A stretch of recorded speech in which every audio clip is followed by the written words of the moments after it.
Detours. Brought to you by Sports and Spokes, the magazine for wheelchair sports and recreation. On a Paralympic team that's 12 deep in talent, it becomes essential that a player maximize the role to make the team better. As a 5-time member of Team USA Women's Basketball, co-captain Natalie Schneider brought veteran leadership and balance to help guide the U.S. squad to a silver in Paris this year. Natalie, welcome. Thank you. Thanks for having me. Natalie, we're going to jump right in. You were quoted as saying, and so was Coach Schwab, as saying that the team was really solid this year, but you went as far as to say is this is a solid mix, and you hadn't seen that much balance and that good a team since 2008. What made this team so good? I think it's a combination of the talent, right? Obviously, raw talent makes a team really good, but it's also like the experience. Everyone on the team had a lot of experience. I think 11 of the 12 had been to a Paralympics before. And then it's also the personalities that we're dealing with. When you've got a team like this one, like all our personalities meshed really well.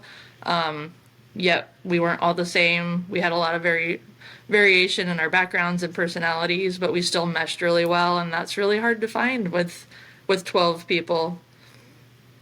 Yeah, Coach Schwab actually talked about that. She mentioned that in a team that's that deep, that you have to really work hard to create that balance and create that continuity, but your team certainly did that.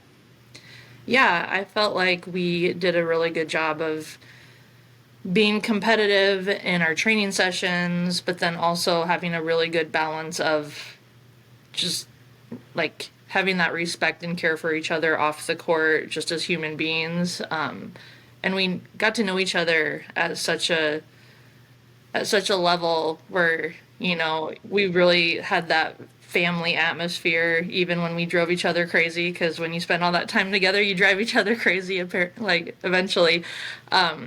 But yeah, we really had that family vibe and family dynamic on the team, and we're still able to compete really hard in our training, but then have each other's back during the games. Well, you certainly did have each other's backs. Your co-captains also were 4-time Paralympians each, Becca Murray and Rose Hollerman.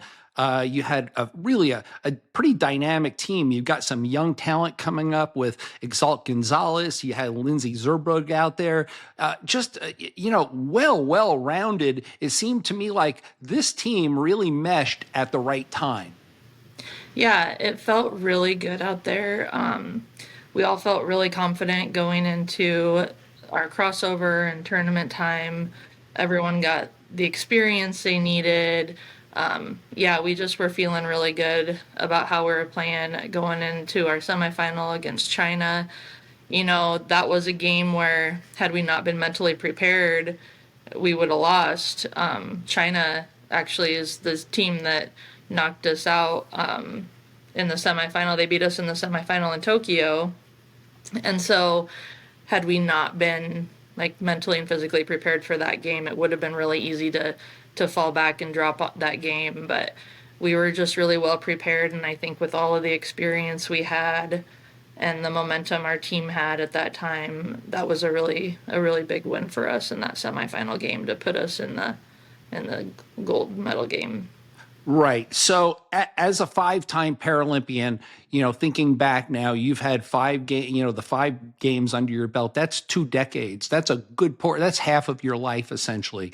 What changes have you seen since 2008 to now? I mean, style of play, not necessarily style of chair, but I can just go off the top of my head and say that having seen and covered games back then in 2008, that it was way more methodical. You guys fed the ball to the inside. You got a shot or two. If it didn't go in, the other team rebounded. The game has opened up a lot. What have you seen over the 5 games? Yeah, I think the game has really evolved, which has been exciting to see. The speed of the game, it's so much faster than it was before. The speed we're pushing at is crazy. It's also, so the speed's up, I feel like the shooting percentages are through the roof now. Like teams really have to be shooting well to be competitive because you're not going to get more than one chance like per possession very often. So I think the shooting percentages are a lot higher, and that speed is just through the roof right now. Even beyond the speed, I saw a lot more ball movement too. The ball was really circulating well. Yeah, we definitely are. We're really focused this year in this quad on moving the ball and also just really working on that transitional speed and try not to just set up and sit, but really keep moving, keep the transition and the late cross picks and stuff, keep everything going fast. So we're going to go back to a couple of the other generic questions, but now that we're already sort of into the Paralympics, I want to talk about some of your performances. And maybe I've read something in between the lines here. Feel free to correct me, but here's what I saw. So against Germany, as you go into the opening round, you played 12 minutes, you had 7 points and a win.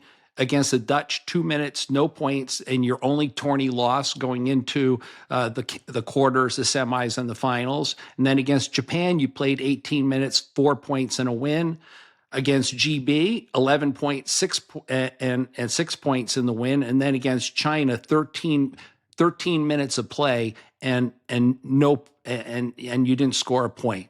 So what I don't know. Tell me if I'm reading between the lines, but I think what I'm seeing is that you have really adapted to a place where you have not really accepted, but you know that as a role player, you got to work that ball. You got to feed that ball. You have to get that ball inside to Rose Hollerman, Exalt Gonzalez. Let them get those shots now. Do you see that? Am I reading between the lines here, or is this pretty safe to say? Well, I think the thing with our team is, and I always remind the girls, it doesn't matter who scores the points, right? As long as we score. So what I really try to do is I'm a lot of our height on the team, right? So I try to make sure I'm taking up two defenders. Like I'm easy to spot.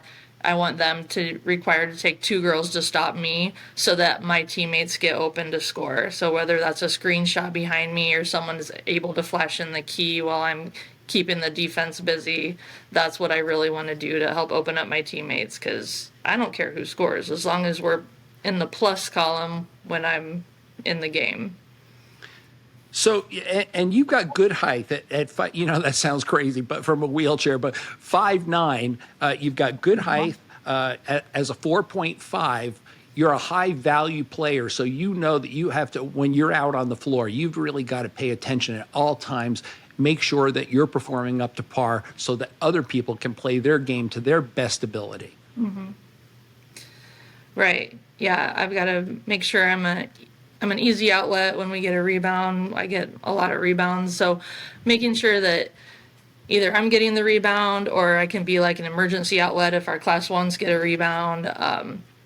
Make sure my speed is up to par so that we can get the ball down the floor as fast as possible. I can be an outlet when we're getting pressed and things like that. So yeah, I've got to make sure that I'm pulling my weight out there along with everyone else. We'd like to take a minute to thank our sponsor, Sports and Spokes Magazine. For nearly 50 years, they've produced stories on iconic athletes performing at the top of their game, given generational coverage of sports dating back to the 1970s, and they've shown the way with exciting and timeless magazine cover shots. To stay on top of all the latest news from the world of high performance adaptive sports, go to sportsandspokes.com. Sports and Spokes, the magazine for wheelchair sports and recreation. Natalie, as much as I can go through and research, I can only find out so much. But what I'm seeing here is that in 2008, the team captured gold. And then once again in 16, you captured gold. And in the middle there in London, you were fourth. You're off the podium. I couldn't really find out what happened, but how does a team that has gold sandwiching these two spots end up off the podium? Well, you had to be there, right? Take us there. We had, I always tell everyone we don't talk about 2012 because we didn't bring home a medal that year. So I haven't talked about it in a long time. But what we had that year we were like set up well in the semifinal game, and what happened was we had way too many turnovers. You know, the turnovers killed us in our semifinal game. There was some drama at the end of that game. That was against Australia. There was some drama where we shot it. One of our players shot the ball at the very end of the game. The ball hit the back of the rim. It was the end of the shot clock, but there was still like a second between the shot clock and the game clock. The ball hit the back of the rim and bounced off. Another teammate actually got the rebound, shot it, and it went in. So, but the refs called no shot, no basket. They called a shot clock violation, and then we ended up losing that game. So there was some controversy with that game that I think we had a little bit of a difficult time letting go of going into the bronze medal game then the next day. And then we ended up losing the bronze medal game. It wasn't really even close, and I think we just weren't mentally prepared to bounce back from feeling like we should have won the game before and going into the bronze medal game the next day, which was an experience we got to use, or a couple of us got to use who were there both in 2012 and in Tokyo then, because I told the girls, I was like, all right, we're going into the bronze medal game, and I'm not interested in going home empty-handed again. So we're going to put all of that behind us and be ready to play. And then we were able to do that in Tokyo. We came out strong and won our bronze medal that year. It sounds to me like when you're in the huddle and you're talking to the girls that they listen. So is it more than you obviously you're deeply respected. If you weren't, you wouldn't be a 5-time team member. But do they have a special bond with you? I mean, is there something that you bring to the table that you think that they really listen to down deep in their heart? Yeah, I feel like I really bring that.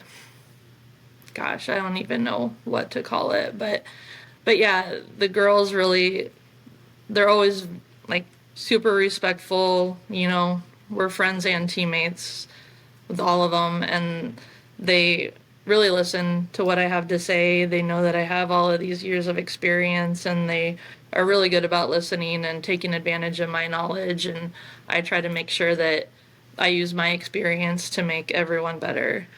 I'm a big fan of being like, I really try to be that teammate who not only like plays my best, but I try to make it so that my teammates are playing their best on the court. I think that's really important, and something that gets looked past a lot is that what am I saying to my teammates to make them better? I'll never be that teammate that goes and yells at a teammate for making a mistake, because that's not going to make them better, right? I'm big on learning from mistakes and moving forward, and knowing that you have to have a good attitude and you have to have fun in order to compete your best. I don't know anyone who competes better when they're down on themselves. So I always try to be that teammate picking each other up, and I think that creates a good mutual respect between me and the rest of the team. As a mom with 3 young daughters, I have to think that in some way, shape, and form that there's a little bit of a dynamic that crosses over there. So you definitely bring that calming experience, would you say? Yeah. Yeah, I think Becca Murray and I talk about this a lot, that at this point in our lives, we've had so many things go on, and we have so many things going on at home outside of basketball. It really helps us put things into perspective, and that somehow allows us to stay calm on the court and not panic about little things and be ready to move on to the next thing instead of dwelling What's on. it like, Natalie, balancing this life of high level athletics mixed with a family? How do you exactly juggle all of that? Because that's a whole lot. I mean, your daughters are quite young.